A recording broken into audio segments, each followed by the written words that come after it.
Maybe I won't go easy on you this time. Hey guys, welcome back to Sabers Forever. I'm John, and today we're going to be going over an Ezra Specter 6. You can get these guys from Corbanth right now, and they are super snazzy. Honestly, like well, if I could get it to work. They turn on, you can use the tangible font selection, retract the blade, and then fire the blaster, and then go right back to saber. These feature CFX boards at their finest, and honestly, it's a lot louder than I thought it would be for a 22mm speaker. So why don't we just jump right in and I'll show you what's going on.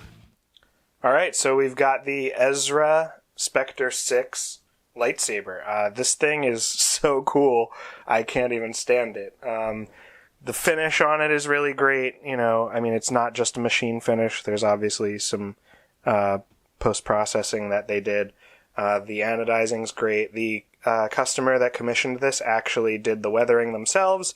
They are a very talented artist, and honestly, I would send them my sabers for weathering. The recharge port is behind this door, which is, you open it by removing these 4 screws, which are all flathead screws. So it's a little bit of a pain in the butt, but it is a Crystal Focus X, so it has deep sleep. So other than charging it, you don't need a kill key, which it is being sent with a kill key. And so you'll need to be able to open the hatch. But at the end of the video, I will open this and show the recharge port and throw this in there. But I'm just going to like fast forward through as I do it, because it does take a little bit of time. And it takes even more time to put it back on. But as I said, let's just run over the components inside it real quick. So your power button is right here. Your auxiliary is this trigger. Your tangible font selection is this switch. You have a 5mm blue LED, a stock NPXL V3 right here. It has a 22mm speaker, which you would not even believe how loud this lightsaber is. I can't even believe it. And as I said, it has a Crystal Focus X and an 18650 3.7 volt lithium ion battery that is hardwired to the saber. So just real quick, a demo is you can turn the saber on. Right now it's probably asleep, so hold the power. Maybe I won't go easy on you this time. You'll get your boot up and then tap on.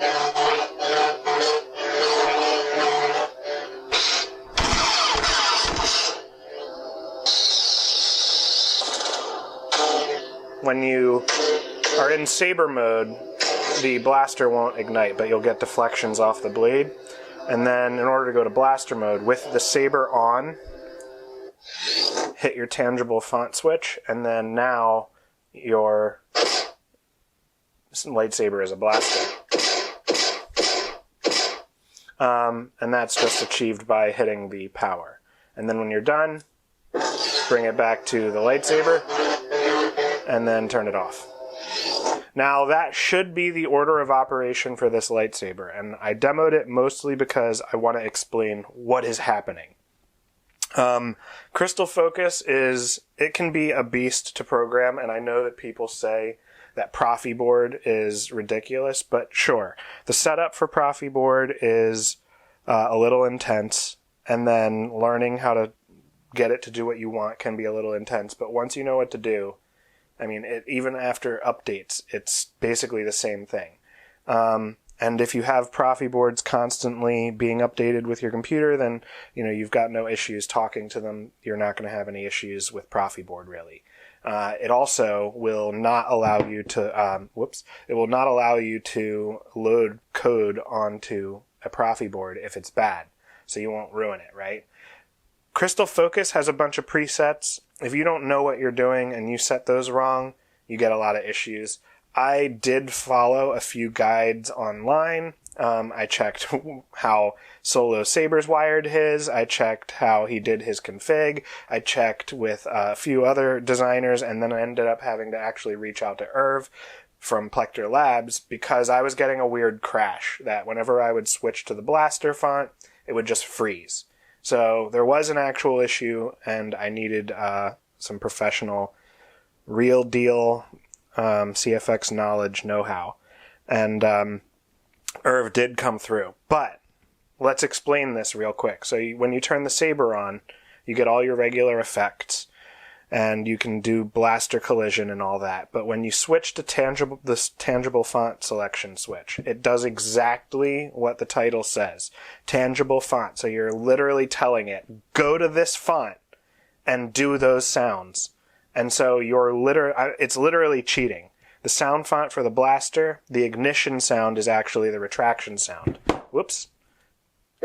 So you turn it on, you get that retraction because it's going to the next font and it's playing the ignition. But I changed the ignition to be a retraction and then programmed it to just light up here. You could change the colors of this right now by hitting both the power and the auxiliary, and it would light up. This probably would stop lighting up, but basically everything is defined. You know, right now the saber is on. If I hold this, it's off, and it gives me my battery level now when I hit the accent. So turn it on, it gave me the retraction, but the blade, there's no hum, there's no smooth swing tracking, and that's just because I've defined the blaster font to only do this.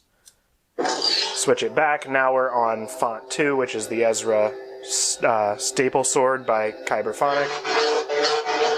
And that is really what's happening with the lightsaber.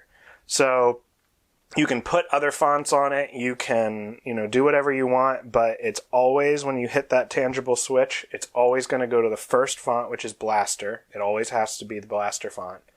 And it'll always be the setup with blue and no lit blade. The blade on the tangible switch selection will not retract. It just shuts off, but you get the retraction noise. And this is really, I think, the best that I could get out of today's tech to do what this blaster is meant to do, or what you see it do on screen. Another thing is that this switch, this is threaded in on a nut that's over a button, and I refuse to glue this in. There's just going to be a massive amount of headaches when you do that. So just be aware that this can unthread and come out. But the nut back there is stationary in the chassis. And it's just over the switch. So make sure, wow, I'm having a hard time with my sausage fingers. Just make sure you don't lose the spring, don't lose the switch. If the owner wants to glue it in, fine, but that's not a call that I'm going to make. And it's just lightly screwed in, but you can feel, if you're feeling like you're not getting the button, then just back it out a little bit. It can be over tightened. See, it is working. Let's see. Oh. What am I? Oh, okay. See? So, had to be backed out a little bit more. Anyways, all right, let's show access to the actual SD card and stuff. So you would unscrew the bottom, and then your 22 millimeter speakers right here, and this just pulls out. You have these two pins, and there are little teeth that will lock this in place so you know that it's seated correctly. But right here in the bottom, you have your access to your SD card and your micro USB, should you ever need to plug it in. And then that's really all the pommel is good for. So if you're changing fonts, that's the only place you need to access. And then let me show you this real quick. So nothing really quick about it. So I've got my little eyeglasses, flathead, very small. Use the right size flathead for this because you don't want to strip out these screws. Like, they're aesthetically pleasing as is. And then the other thing is I also sanded this plate. There we go. It literally just falls right out. It used to be a pressure fit where like you'd have to really push it in, but now it just comes right out because obviously you need to be able to get in here. All the wires run up. There's no separation from the wires. The way I did this was I wired everything to the soundboard, put it in the chassis, wired up the recharge port, and then the only things I had to run were, you can literally assemble this whole thing and run the wires out. So I ran, there's a ridiculously there's a lot, like, there's a ridiculously long wire in here. Just, you could pull this LED all the way out here if you wanted, just because that's how I did it. I had too much, and I was like, you know what? I'll just leave it. If it ever needs a repair, at least there's enough wire. You don't have to rewire anything. Same with this. There's a lot of wire back here, but and these pieces, these screws come out, but they're not. These are just screw heads, like thumb screws. I didn't glue these in. They're very tight, so you don't have to worry. But yeah, this one, there's a switch behind here, obviously, and then all these wires are just. There's no break in the lines at all. It's just from component to board.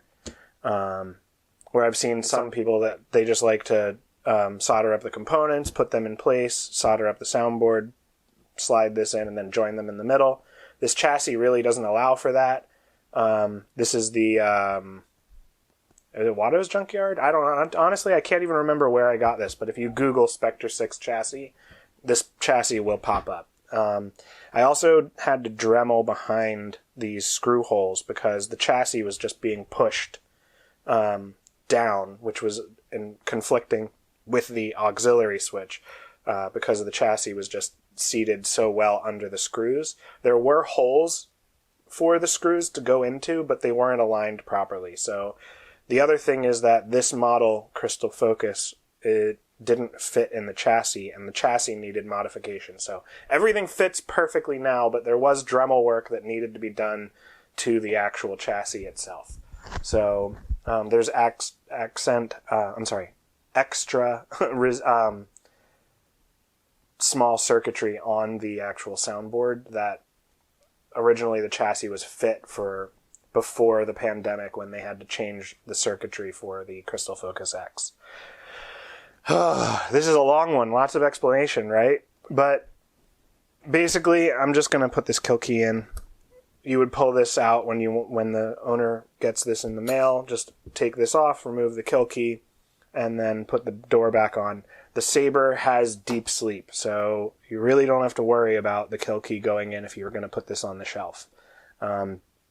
Crystal Focus does an absolutely banger job of utilizing its deep sleep function. I have it set so that after, I think it's a minute and a half or 2 minutes, the Saber just goes to sleep. And you have to wake it back up if you want to use it again. And the only way to do that is just hold one of the buttons. If you were to switch the tangible font selection without the lightsaber on initially, what's going to end up happening, I'm going to stop screwing these in because you can see it takes a while. What ends up happening is, I think, is it awake? Oh, I put the kill key in. What a dummy, right? So what ends up happening is you'll have to turn the lightsaber on. So you'll have to hit the power. Like if you did that and the saber was just off and then you go to hit this, it's just going to give you the battery level on your blade. So you have to turn the saber on like you would normally, and you're going to get the retraction noise. So I just want to be clear with what's happening with the font. The blaster font itself is a modified font to cheat the board into acting the way that this saber does.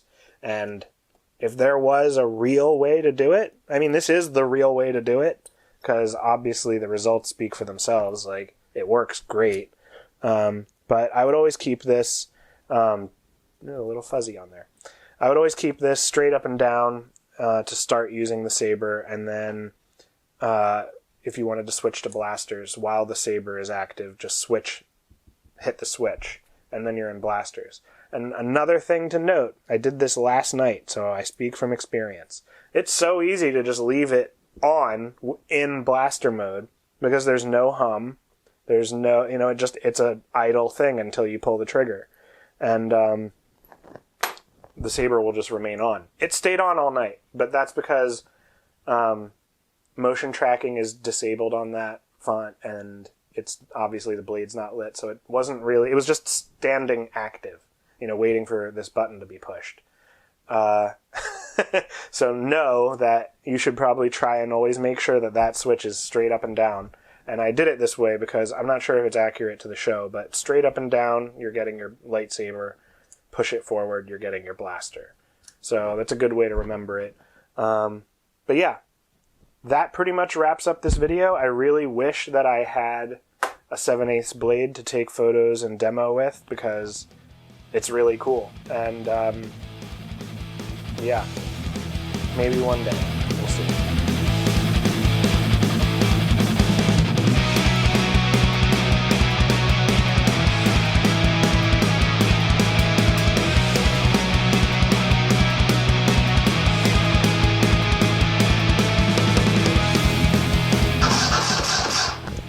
Alright guys, that does it for this video. If you like what you see and you want to see more, make sure to like and subscribe. There's going to be plenty more videos just like this one. And if you have any suggestions on things you'd like to see in the videos, you know, I'm more than willing to read through what you say, and I take it into consideration, and maybe you'll see those ideas come to fruition in the next video. So if you also have work that you'd like done, I'm always available for commission at john@sabersforever.com. I'm the guy behind Sabers Forever, so, you know, small shop, one guy. But that being said, I don't think there is anything else to be said. So I'll see you on the next one, and as always, may the Force be with you.